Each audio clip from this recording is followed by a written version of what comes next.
உபனிஷத்துக்கள் அவை அமிர்தபிந்து உபனிஷத், பிருகத் ஆரண்யக உபனிஷத், சாந்தோக்கிய உபனிஷத், கோபாலதாபனி உபனிஷத், கௌஷீதகி உபனிஷத்,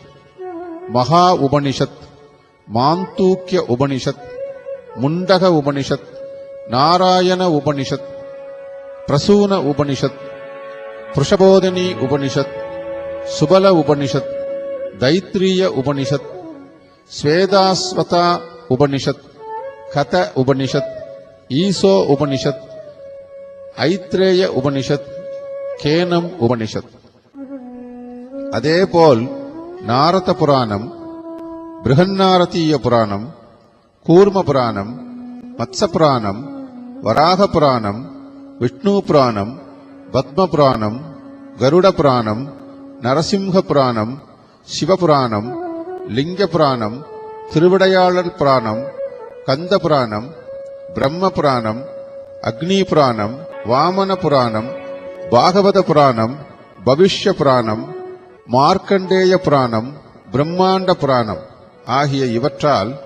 கடவுளின் அவதாரங்களின் நோக்கங்கள், வாழ்க்கை ஒழுக்கத்தின் அவசியம், மரணத்திற்கு பின் மனிதன் நிலை, சைவ வைஷ்ணவ நெறிமுறைகள் மற்றும் படைப்பின் ரகசியம் போன்றவை மிக எளிமையாக கதைகளின் வடிவிலும் தத்துவ விளக்கங்களின் வடிவிலும் மிக அழகாக நமது முன்னோர்களால் சொல்லப்பட்டுள்ளது. மேலும் இவை சீட பரம்பரை வாயிலாக முதலில் ஸ்ரீகிருஷ்ணர் பிரம்மாவுக்கும், அவர் நாரதருக்கும், நாரதர் வியாசருக்கும், வியாசர் மத்வாச்சாரியாருக்கும், அவர் பத்மநாபருக்கும், பத்மநாபர் நரஹரிக்கும், அவர் மாதவருக்கும்,